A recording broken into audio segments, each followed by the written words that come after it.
Hello दोस्तों, welcome to our YouTube channel Vikram maths with art.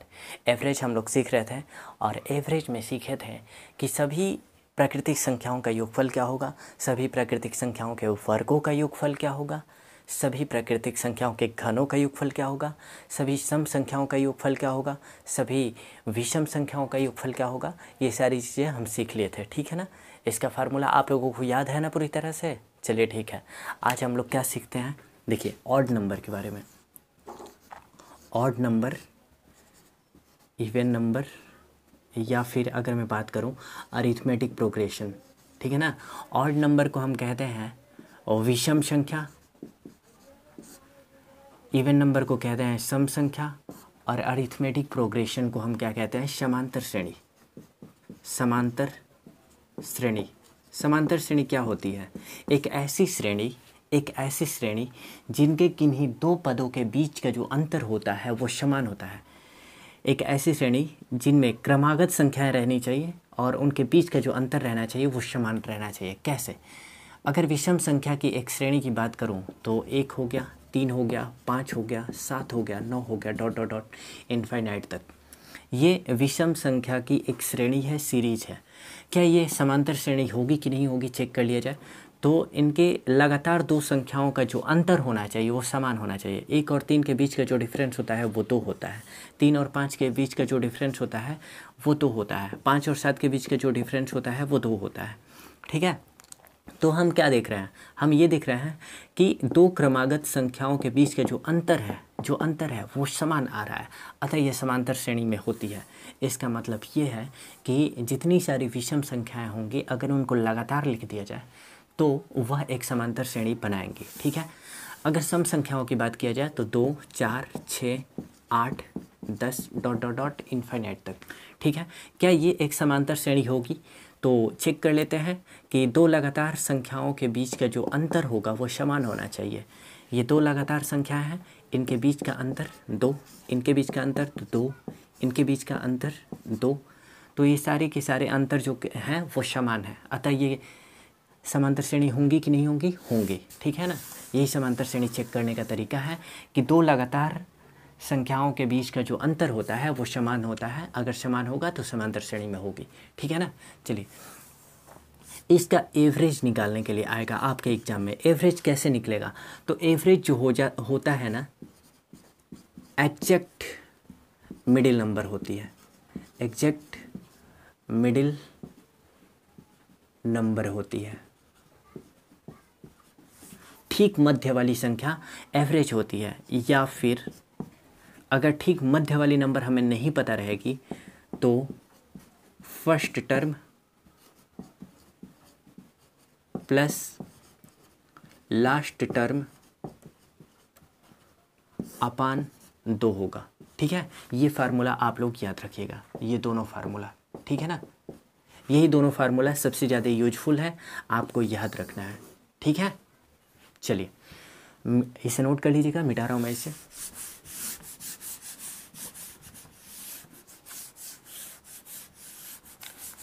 अगर आपसे मैं एक छोटा सा सीरीज देने की कोशिश कर रहा हूँ, ध्यान दीजिए। अगर मैं आपसे ये कहूँ कि कोई नंबर दिया हुआ है 3, 7, 11, 15, 19, 23, ठीक है, और फिर 27। अगर मैं इसमें से कह दूँ कि बताइए कि एवरेज क्या होगा, एवरेज क्या होगा, तो हम क्या बोले हैं कि एवरेज एग्जैक्ट मिडिल नंबर होगा। एग्जैक्ट मिडिल नंबर इनमें से कौन सा है? 15 है। इसके राइट साइड में 3 संख्या है और लेफ्ट साइड में 3 संख्या है, तो एग्जैक्ट मिडिल नंबर तो यही होगी ना, 15। तो एवरेज क्या हो जाएगा? 15 हो जाएगा।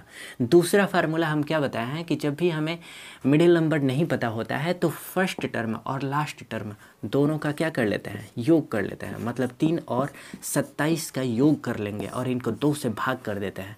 तो 3 और 27 को जोड़ेंगे तो 30 होगा, 30/2 तो कितना आएगा? 15 आएगा, ठीक है ना।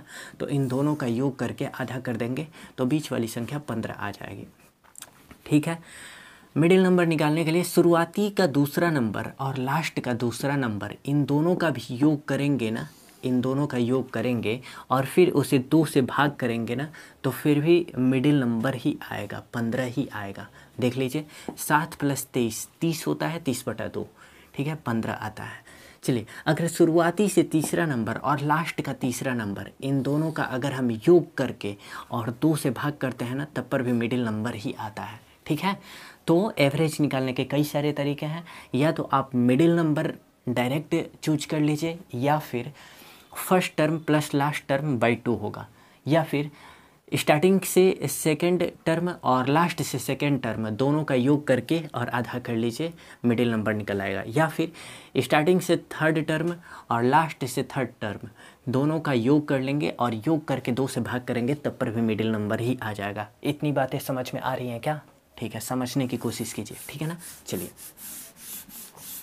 आप कहेंगे कि सर यहाँ पे तो 7 नंबर दिए थे तो मिडिल वाला नंबर आ जा रहा था, और 3 लेफ्ट में होगा 3 राइट में होगा। लेकिन अगर सम के रूप में होगा, जैसे संख्याएं 4 होंगी, 6 होंगी, 8 होंगी, तो इस कंडीशन में हमें क्या करना होगा?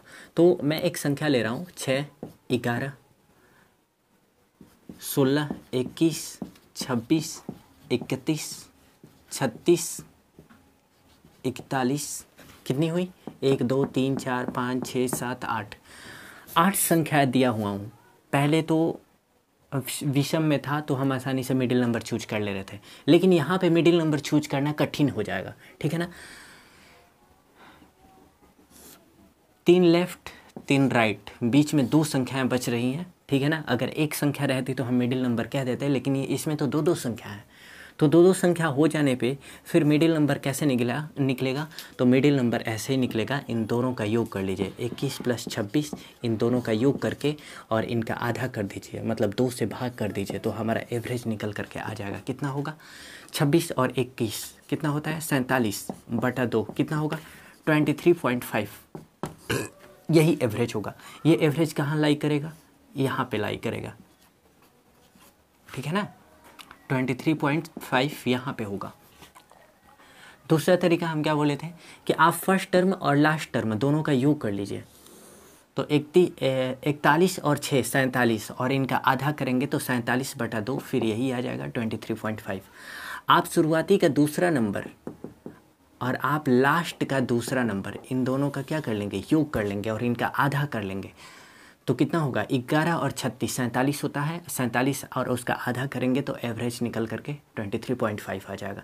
आप शुरुआती का तीसरा नंबर ले लीजिए, लास्ट का तीसरा नंबर ले लीजिए, आप शुरुआती का चौथा नंबर ले लीजिए और लास्ट का चौथा नंबर ले लीजिए।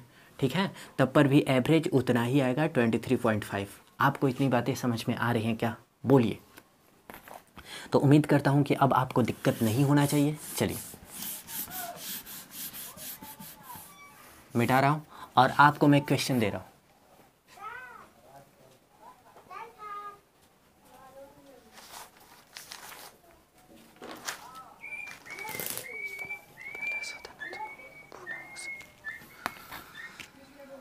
पहले 100 धनात्मक पूर्णांक संख्याओं का औसत क्या होगा? ठीक है, ऑप्शन में आपको दे रहा हूँ, 50, 50.5, 49.5, 49। चलिए सॉल्व करके बताइए।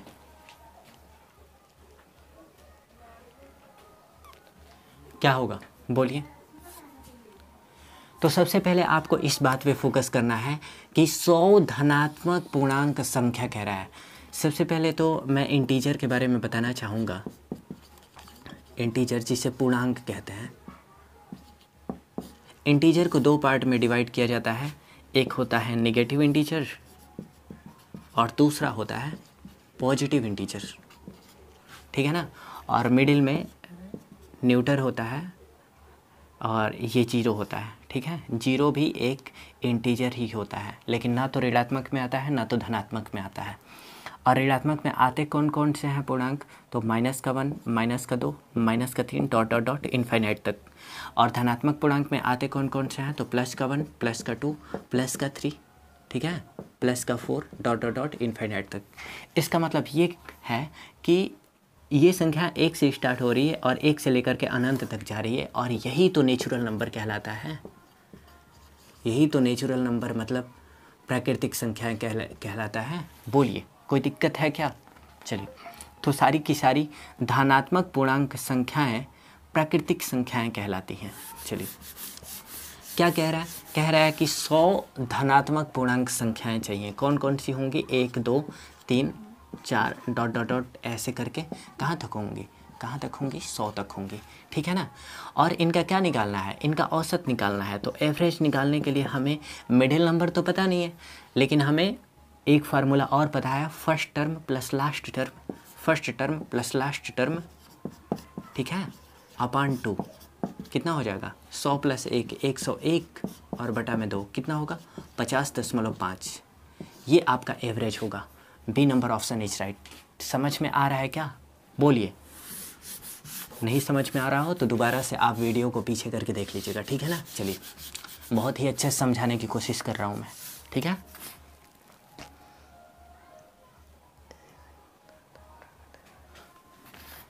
एक से 71 तक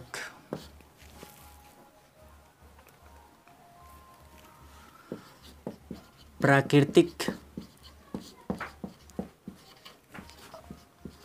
संख्याओं का औसत क्या होगा, ठीक है। ऑप्शन में आपको दे रहा हूँ,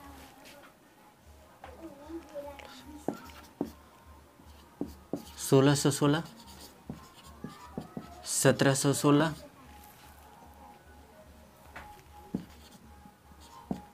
1728, 1692। चलिए, आप सॉल्व करके बताइए।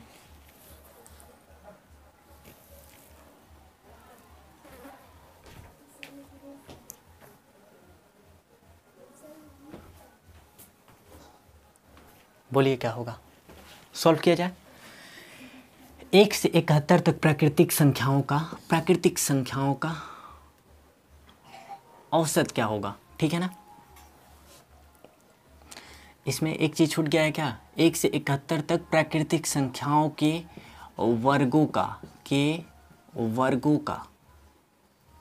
औसत क्या होगा, ठीक है ना। यहाँ पे ये चीज़ छूट गया है, ठीक है ना, कि वर्गों का औसत क्या होगा।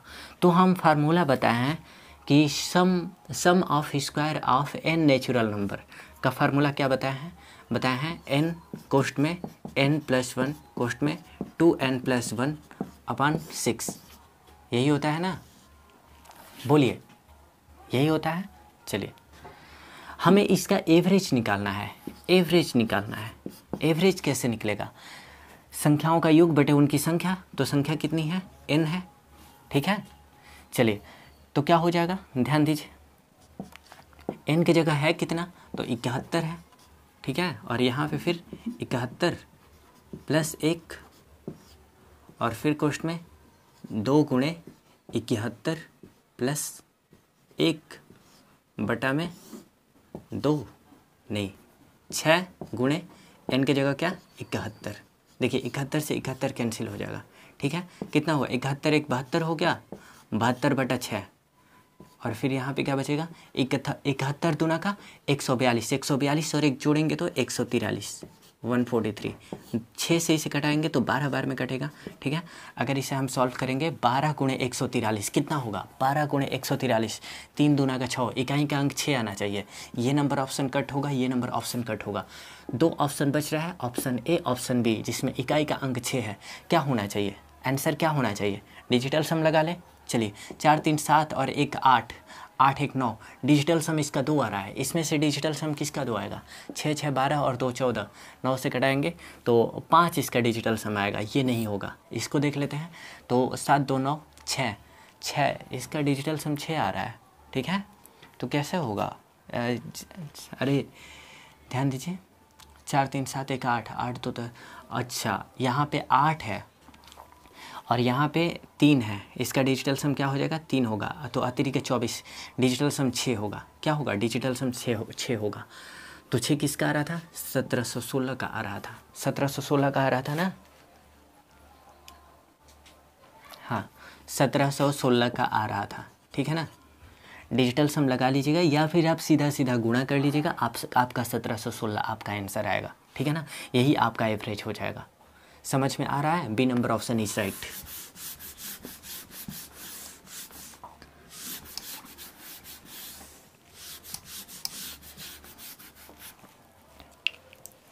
रुकिए, थोड़ा सा इंक डाल लिया जाए।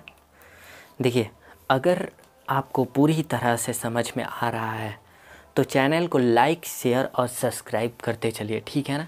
सब्सक्राइब कीजिएगा और शेयर ज़्यादा से ज़्यादा कीजिए ताकि ज़्यादा से ज़्यादा लोग जुड़ सकें और इस सेशन का आनंद ले सकें, ठीक है ना। बहुत ही इम्पोर्टेंट कंसेप्ट मैं बताता हूँ और जो आपके क्वेश्चन रहते हैं वो वाकई में उनका एक लेवल रहता है, आसान क्वेश्चन नहीं बता देता हूँ, ठीक है ना। चलिए, मैं और भी आपको क्वेश्चन दे रहा हूँ।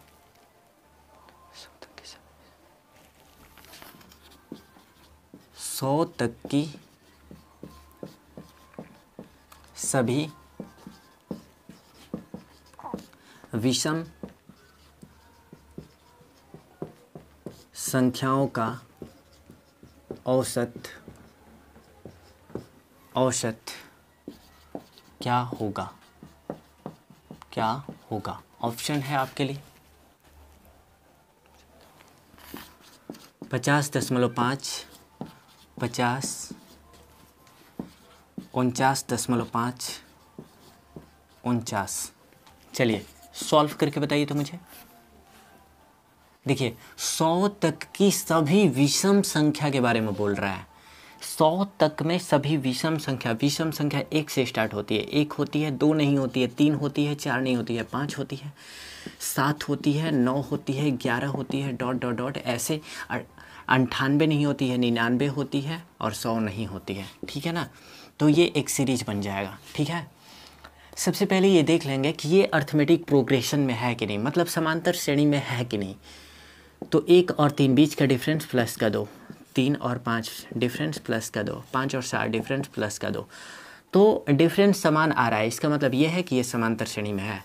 समांतर श्रेणी में अगर होगी कोई भी सीरीज तो उसका एवरेज कैसे निकालते हैं? एवरेज निकालते हैं first term plus last term upon 2। तो कितना होगा? 99 100/2 कितना होगा? 50 आपका एवरेज होगा। B number option is right. समझ में आ रहा है क्या? बोलिए। मिटा दूँ मैं इसे? चलिए, एक मैं छोटा सा नोट लिखवा रहा हूँ, ठीक है ना। इस नोट को आप लोग याद रखिएगा। मैं इसे भी मिटा दे रहा हूँ। और नोट क्या है इस बात पे ध्यान दीजिए।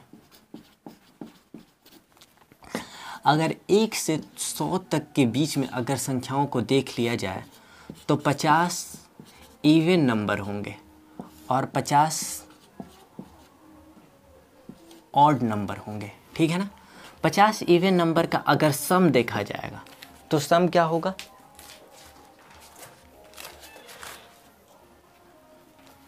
सम का फार्मूला क्या होता है? मैं आपको बताया हूँ, n कोष्ठ में n+1। इससे पहले मैं बता चुका हूँ पिछले क्लास में, ठीक है। अगर एवरेज इसका निकाला जाएगा तो सम को उनकी संख्या से भाग दे दिया जाएगा। तो इसको अगर n से भाग दिया जाएगा तो n से n कैंसिल हो जाएगा, तो n+1 बचेगा। बात समझ में आ रही है कि नहीं? सिर्फ n+1 बचेगा, ये एवरेज हो जाएगा। अगर 50 ऑड नंबर के बारे में बात किया जाए तो इनका सम का फार्मूला क्या होगा? तो सम का फार्मूला n² होता है। और एवरेज की बात किया जाए तो एवरेज क्या होगा? इनकी संख्या n से भाग दे दिया जाएगा, योग को उनकी संख्या से भाग दे दिया जाएगा, तो हमारा एवरेज निकल करके आ जाएगा। तो कितना हो जाएगा? n होगा, ठीक है ना। चलिए, एवरेज होगा। इस बात को आप याद रखिएगा, इसे और फिर इसे और इसे, इन चारों बातों को आप लोग याद रखिएगा। मिटाऊं मैं इसे? ठीक है। चलिए, फिर मैं आपको एक सवाल दे रहा हूं।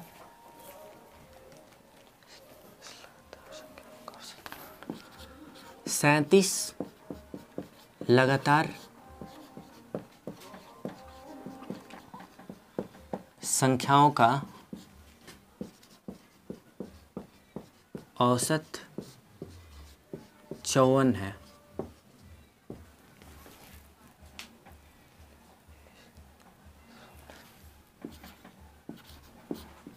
इन संख्याओं में सबसे बड़ी संख्या क्या है? ठीक है, ऑप्शन मैं आपको दे रहा हूं।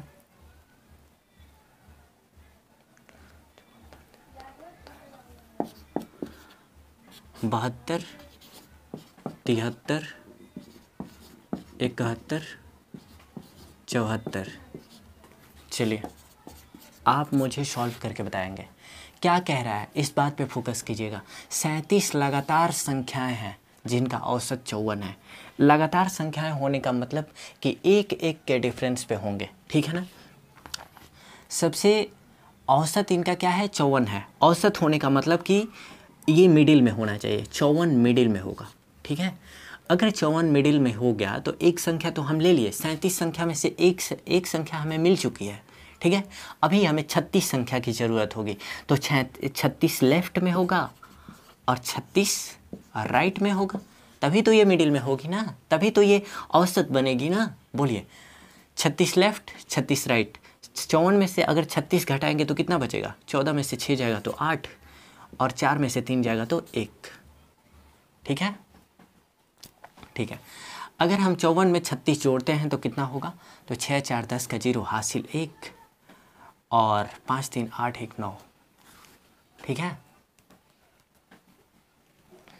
सॉरी, ये 36 संख्या है ना, तो 36 संख्या 18 इधर होंगी ना, 18 18 बटेगा ना, हाँ 18 18। देखिए 18 लेफ्ट में होंगी, 18 राइट में होंगी, तो 54 में से अगर 18 घटेगा तो कितना होगा? 54 में से ये 14 हो जाएगा, 14 में से 8 जाएगा तो 6 होगा, 4 में से 1 जाएगा तो 3 बचेगा, 36। अगर इस 54 में से 18 जोड़ेंगे तो क्या होगा? 8 4 12 का 2 होगा, और 5 1 6 1 7 होगा, 72, ठीक है। तो सबसे छोटी संख्या 36 हो जाएगी और सबसे बड़ी संख्या क्या हो जाएगी? 72 हो जाएगी। पूछा क्या है? इन संख्याओं में से सबसे बड़ी संख्या क्या है? तो सबसे बड़ी संख्या 72, ए नंबर ऑप्शन इज राइट। समझ में आ रहा है क्या? बोलिए। चलिए, उम्मीद करता हूँ कि समझ में आ रहा होगा।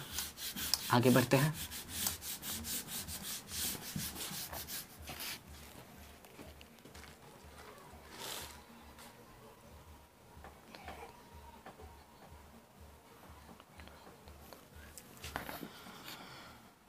नौ लगातार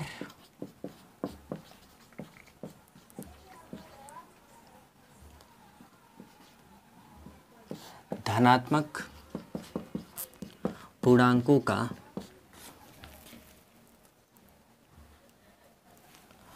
औसत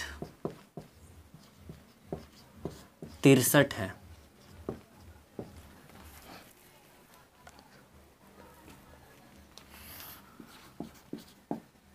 सबसे बड़े व सबसे छोटे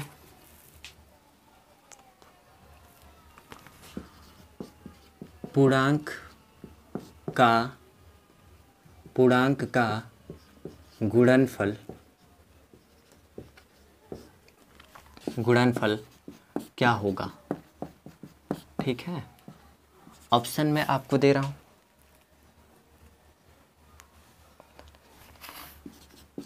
39 35, 39 33,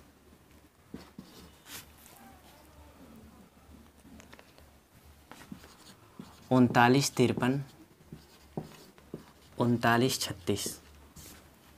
ठीक है, आप सॉल्व करके बताइए।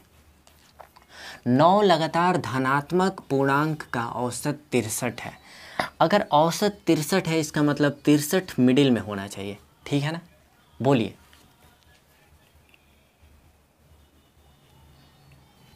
कोई दिक्कत है? अगर औसत 63 है तो ठीक मिडिल में होना चाहिए। बोलिए, एवरेज है। अब 9 लगातार धनात्मक पूर्णांक है, तो इसका मतलब ये है कि इस मिडिल नंबर के 4 इधर होगा लेफ्ट में और 4 राइट में होंगी संख्याएं। बोलिए, 4 लेफ्ट में संख्याएं होंगी और 4 राइट में संख्याएं होंगी। चूँकि धनात्मक पूर्णांक है लगातार, तो इस वजह से एक एक के डिफरेंस पे होंगी। तो 63 में से 4 जाएगा तो कितना बचेगा? 59 और 63 में 4 जोड़ेगा तो कितना होगा? 67 होगा। समझ में आ रहा है क्या? बोलिए। सबसे छोटी संख्या 59 होगी और सबसे बड़ी संख्या 63 होगी। क्या कह रहा है कि सबसे बड़ी व सबसे छोटे पूर्णांक का गुणनफल क्या होगा? सबसे बड़ी मतलब 67 के बारे में बात कर रहा है, सबसे छोटे मतलब 59 के बात कर रहा है, और इन दोनों के गुणनफल के बारे में बात कर रहा है। तो कितना होगा? 67 का 59 से अगर हम गुणा कराएंगे तो कितना होगा? तो ध्यान दीजिए, 9 7 के 63, इकाई का अंक 3 आना चाहिए। तो ये नहीं हो सकता है, ये नहीं हो सकता है, इन दोनों में से कोई एक होगा। बताइए क्या होगा? बोलिए। अगर डिजिटल सम लगाते हैं तो देखिए 9 से 9 ख़त्म और 7 6 13, 13 का मतलब कि 4 और 5 होगा 20। डिजिटल सम 2 आया। इसमें से डिजिटल सम 2 किसका आएगा? तो 9 से 9 ख़त्म, 3 3 6 3 9, ये नहीं हो सकता है। इसका डिजिटल सम 0 हो गया। 9 और 5 3 8, 8 3 11, इसका 9 से घटाएंगे तो डिजिटल सम 2 हो गया। ठीक है, बिना C number option is right. ठीक है, आपको अगर डिजिटल सम नहीं आता है तो आप क्या कीजिएगा, आप ना सीधे सीधे गुणा करा लीजिएगा तो 39 53 आपका आंसर आएगा। ठीक है, C number option is right. समझ में आ रहा है क्या? चलिए आगे बढ़ते हैं। डिजिटल सम जब मैं आपको नंबर सिस्टम पढ़ाऊंगा तो वहाँ पे आपको अच्छे से डिस्कस करूँगा। ठीक है ना? अभी तो आप लोग कैलकुलेशन के लिए सीधे सीधे गुणा भागा करा लीजिएगा। ठीक है ना? चलिए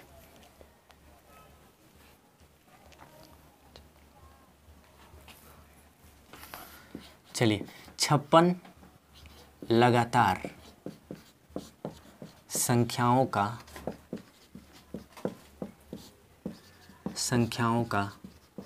औसत 107.5 है। ठीक है, तो छोटी संख्या क्या है? तो छोटी संख्या क्या है? बताइए मुझे, बताइए, ऑप्शन दे दूं? 79, 81, 80, 82। सॉल्व करके बताइए।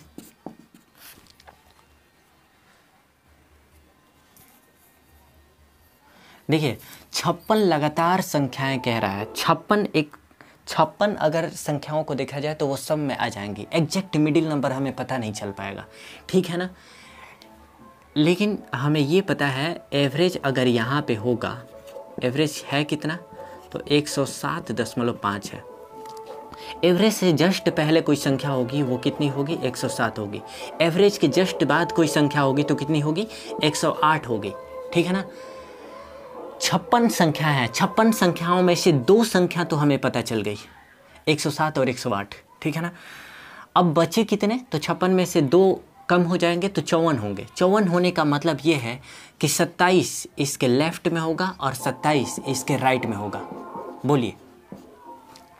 तो 107 में से अगर हम 27 घटाते हैं तो कितना होगा? 80 होगा। और 108 में अगर 27 जोड़ते हैं तो कितना होगा? 135 होगा। ठीक है, ठीक है ना? 56 संख्या होंगी, हो गई। ठीक है, चलिए अब क्या कह रहा है? कह रहा है कि सबसे छोटी संख्या क्या है? तो सबसे छोटी संख्या 80 ही तो होगी ना, 80 ही तो होगी ना। C number option is right. ठीक है, आप इस 107.5 जो एवरेज है ना, ये इन संख्याओं में काउंट नहीं होगा, क्योंकि इन दोनों के बीच का 107 और 108 के बीच का एवरेज है ये। ठीक है ना? ये कोई संख्या यहाँ पे काउंट नहीं होगी, ये एवरेज है। ठीक है ना? बात समझ में आ रही है ना? चलिए आगे बढ़ते हैं।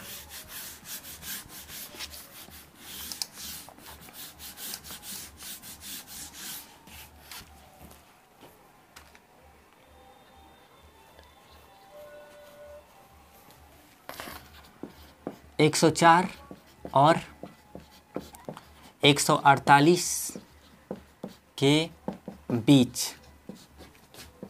सभी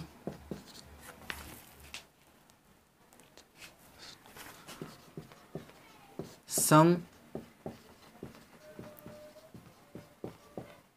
संख्याओं का औसत क्या होगा, औसत क्या होगा। ठीक है, ऑप्शन मैं आपको दे रहा हूं।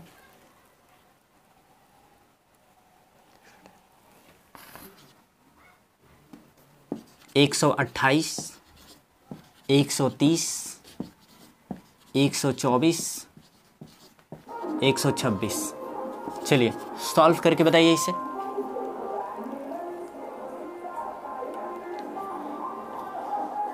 ध्यान दीजिए क्या कह रहा है, 104 और 148 के बीच सभी सम संख्या, सम संख्या के बारे में बात कर रहा है। तो सम संख्या होंगी कौन सी, इनके बीच कह रहा है ना। तो 104 और 148 के बीच में 104 के बाद 106 एक सम संख्या बीच में कह रहा है, 108 होगा। ठीक है, 110 होगा, डॉट डॉट डॉट। इसी तरीके से 148 नहीं होना चाहिए, इनके बीच में होना चाहिए, मतलब 146 होगा लास्ट वाली संख्या। इससे पहले बात किया जाए तो 144 होगा। ठीक है ना, 144 होगा। समझ में आ रहा है। तो एवरेज निकालने के लिए हमें पता है कि एग्जैक्ट मिडिल नंबर होना चाहिए, लेकिन एग्जैक्ट मिडिल नंबर तो हमें पता नहीं चल पा रहा है। लेकिन हम इतना जानते हैं कि इसे हम ये चेक कर सकते हैं कि ये एक समांतर श्रेणी में है कि नहीं। तो 106 और 108 के बीच का डिफरेंस 2 है, 108 और 110 के बीच का डिफरेंस 2 है। इस तरीके से देखा जाएगा तो डिफरेंस सेम आ रहा है। इसका मतलब ये है कि ये समांतर श्रेणी में है। समांतर श्रेणी में होने के बाद हम करते क्या हैं कि एवरेज निकालने के लिए first term plus last term बटा 2 कर देते हैं। ठीक है, तो एवरेज निकल करके आ जाता है। जोड़िए इसे, 6 6 12 का 2 हासिल 1, 4 और 0 4 और 1 हासिल 5 और 1 1 2, 252 बटा 2। 2 से कटाएंगे, 2 एकम 2, 2 दूना का 4, 2 छक्का 12, 126। D number option is right. समझ में आ रहा है क्या, बोलिए। चलिए, उम्मीद करता हूँ कि समझ में आ रहा होगा। और भी मैं आपको क्वेश्चन दे रहा हूँ।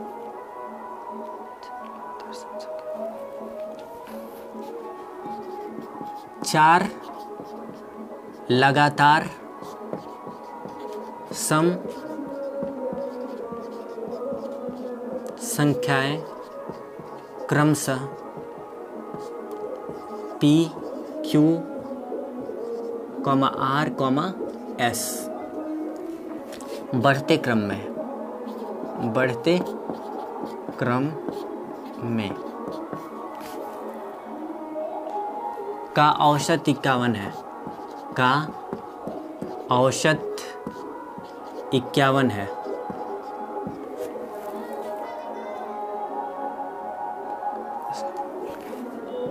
P और S का गुणनफल क्या है, P और S का गुणनफल क्या है। ऑप्शन में आपको दे रहा हूं, 25 92, 2400, 2600, 2808। ठीक है, आप सॉल्व करके बताइए, सॉल्व कीजिए।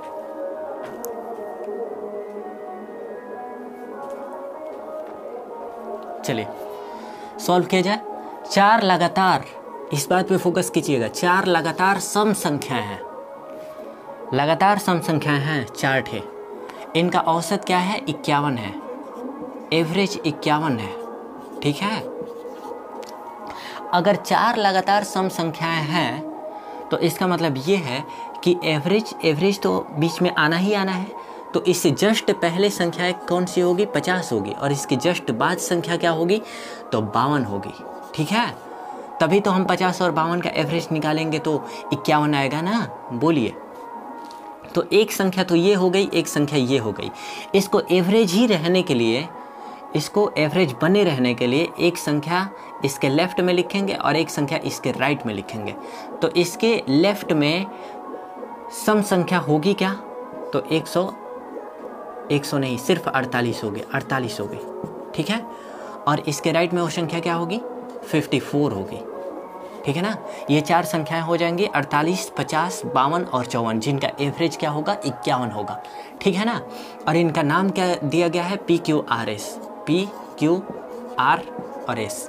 फिर क्या कह रहा है, कह रहा है कि P और S का गुणनफल क्या होगा, P और S का गुणनफल क्या होगा। तो P है 48 और S है 54। क्या होगा आंसर, बताइए मुझे, बताइए। 8 चौका 32, इकाई का अंक 2, यूनिट डिजिट 2 आ रहा है। यूनिट डिजिट 2 किसका है, ना तो इसका है, ना तो इसका है, ना तो इसका है, सिर्फ ए नंबर का यूनिट डिजिट 2 है। ए नंबर ऑप्शन इज राइट, ठीक है। 2592 समझ में आ रहा है क्या, बोलिए, गुणा कर लीजिएगा आप, ठीक है। चलिए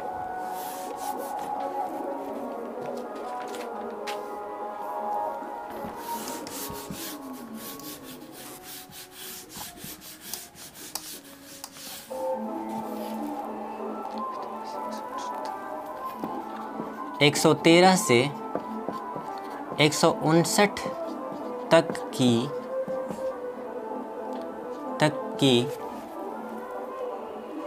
सभी विषम संख्याओं का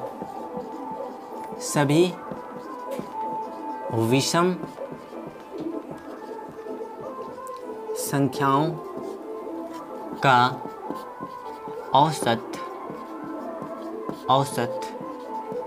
क्या है। ऑप्शन है 135, 134, 133, 136। सॉल्व करके बताइए मुझे। 113 और 159 तक की सभी विषम संख्याओं का औसत क्या होगा। तो क्या होगा भाई, 113 होगा, 115 होगा, ठीक है, 117 होगा, ऐसे करके आगे बढ़ती जाएंगी संख्याएं। 157 होगा, ठीक है, 159 होगा। यही तो विषम संख्याएं होंगी ना, 113 से 159 तक की। चलिए आपको इनका एवरेज निकालना है। मिडिल नंबर तो पता नहीं चल पा रहा है, लेकिन ये पता चल रहा है कि ये समांतर श्रेणी में है, बीच का डिफरेंस 2 है, बीच का डिफरेंस 2 है, ठीक है। डिफरेंस समान है मतलब समांतर श्रेणी में है। अगर हमें ये पता चल गया कि समांतर श्रेणी में है तो एवरेज निकालने के लिए हम first term plus last term, इन दोनों का योग करके और बटा में 2 कर देते हैं, ठीक है। इन दोनों को जोड़ेंगे तो क्या होगा, 9 3 12 का 2 हासिल 1, 5 1 6 और 1 7, 272 बटा में 2 होगा।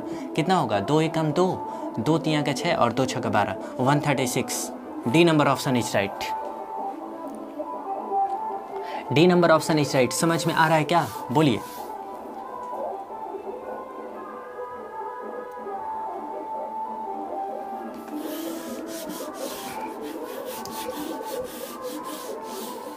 चलिए एक और क्वेश्चन है। 41 क्रमागत विषम संख्याओं का औसत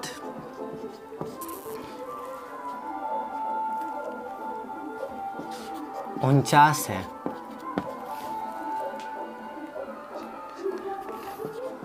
सबसे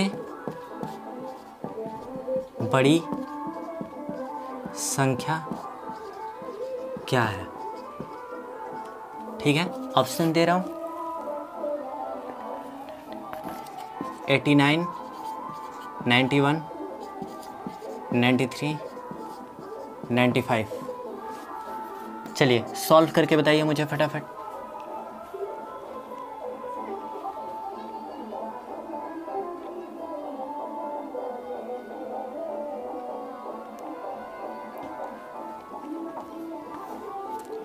क्या कह रहा है, 41 क्रमागत विषम संख्याओं का औसत 49 है। औसत 49 है। देखिए 41 क्रमागत विषम संख्या है, 41 संख्या है मतलब 20 संख्याएं इस औसत के राइट में होंगी और 20 संख्याएं इस औसत के लेफ्ट में होंगी, ठीक है ना। 20 संख्याएं इसके लेफ्ट में होंगी 49 के, और 20 संख्याएं इसके राइट में होंगी, ठीक है ना। बोलिए, समझ में आ रहा है क्या? एवरेज औसत 49 है तो 49 तो बीच में रहेगा, ये तो बातें स्पष्ट हैं। और अगर 41 संख्या है, एवरेज 49 है, तो एक संख्या तो ये हो गई, 41 में से एक संख्या घट जाएगी, 40 संख्या बचेगी। और 40 संख्या को अगर देखा जाए तो 40 संख्या में से 20 संख्या इस 49 के लेफ्ट में होंगी और 20 संख्या इस 49 के राइट में होंगी। लेकिन सवाल ये है कि आपसे बोला है, इस बात को गौर कीजिएगा कि 41 क्रमागत विषम संख्याओं का औसत, क्रमागत विषम संख्या है, विषम संख्या 2-2 के गैप पे आती है, ठीक है ना, 2-2 के गैप पे आती हैं। तो अगर 20 संख्याएं हैं तो इसका मतलब ये है कि इसमें से कितना घटाना पड़ेगा, 40 घटाना पड़ेगा, क्योंकि 2 के गैपिंग पे आता है, 40 कम करना पड़ेगा। और इसमें 40 बढ़ाना पड़ेगा, क्योंकि विषम संख्या 2 के गैप पे आती है, ठीक है। तो 49 में से 40 घटेगा तो 9 बचेगा, और फिर 49 में अगर 40 जोड़ा जाएगा तो कितना होगा, 89 होगा, 89 होगा। ए नंबर ऑप्शन इज राइट, ठीक है, ए नंबर ऑप्शन इज राइट, सबसे बड़ी संख्या यही होगी, ठीक है। चलिए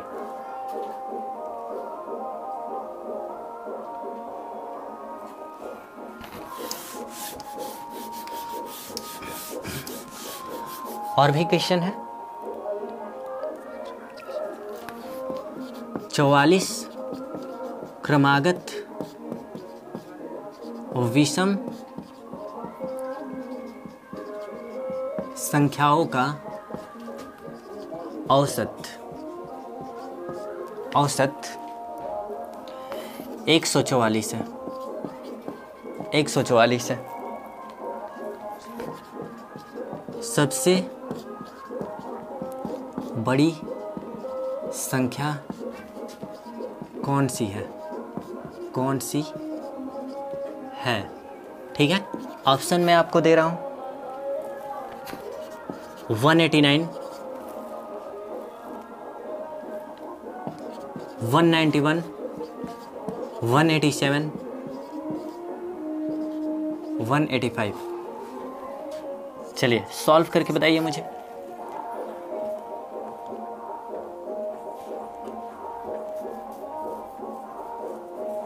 चलिए 44 क्रमागत विषम संख्या, इस बात पे गौर कीजिएगा, क्रमागत विषम संख्या है, मतलब 2-2 के गैपिंग पे आएंगी, और इनका औसत 144 है, 144 है। सबसे पहले 44 संख्याएं हैं तो वो कोई संख्या जो औसत जो होगा ये काउंट तो नहीं होगा, क्योंकि ये 2 संख्याओं के मिडिल में आएगा, ठीक है ना।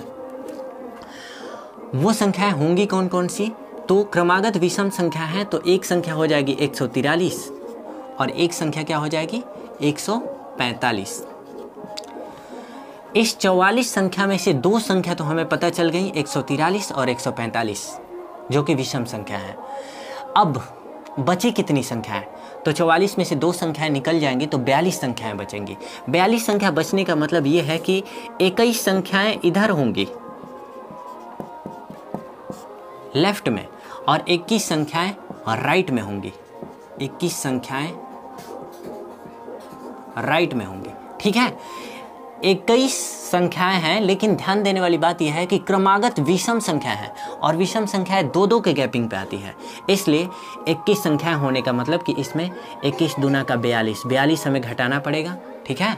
और इसमें 21 संख्या है, विषम संख्या 2-2 के गैपिंग पे आती है, मतलब हमें यहाँ जोड़ना है ना, मतलब हमें 21 दूना का 42 हमें जोड़ना पड़ेगा, प्लस का 42 हमें जोड़ना पड़ेगा, ठीक है। तो 143 में आप 142 घटाएंगे तो कितना बचेगा, 141 बचेगा, ठीक है ना। और 145 में अगर आप 42 जोड़ेंगे तो कितना बचेगा, जोड़ेंगे तो 5 2 7 हो जाएगा और 4 4 8 होगा और एक 187। सबसे बड़ी संख्या कौन सी है, तो 187 है, C number option is right. समझ में आ रहा है क्या, बोलिए, समझ में आ रहा है ना। तो उम्मीद करता हूँ कि इस टाइप के जितने भी सवाल होंगे तो आप उनको कर लेंगे, ठीक है। अगर पूरी तरह से समझ में आ रहा है तो वीडियो को प्लीज़ आप शेयर कीजिए, ठीक है, ताकि ज़्यादा से ज़्यादा लोग जुड़ सके और हमारे सेशन का आनंद ले सके, ठीक है। इससे बेहतर कंसेप्ट कहीं नहीं पढ़ाया जाएगा, ठीक है ना।